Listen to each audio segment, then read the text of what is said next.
బిక్కవోలు దగ్గర మనకు గుర్తొచ్చే మరొక శివాలయం ఇల్లపల్లి శివపురం.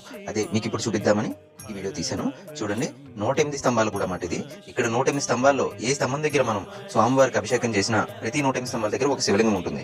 ఏ స్తంభం దగ్గర అయినా సరే అక్కడ అభిషేకం మనం నీళ్లు పోసినా, అది ముఖ్యంగా గర్భగుడిలో ఉన్న శివాలయం, పాదరస శివాలయం, ఆ శివుని మీద, పాదరసంతో ఉన్న శివుని మీద అభిషేకం జరుగుతుంది. ఇక్కడ ఎక్కడ స్తంభం మీద నీళ్లు పోసినా. సో అది కూడా మీకు చూపిస్తున్నాను. ఇక్కడ చూడండి, ప్రతి స్తంభం మీద కూడా 108 నామాలు ఉంటాయి.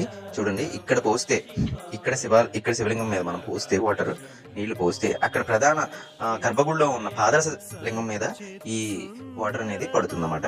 అక్కడ చూడండి, చూపిస్తున్నాను మీకు. ఇది కనుక మీరు చూడాలనుకుంటే గూగుల్ మ్యాప్లో మీరు శివపురం బెక్కవోలు అని కొడితే ఈ 108 స్తంభాల గుడి అనేది చూపిస్తుంది. ఖచ్చితంగా విచ్చేయండి, స్వామివారి అనుగ్రహం పొందండి. ఓం నమ శివాయ.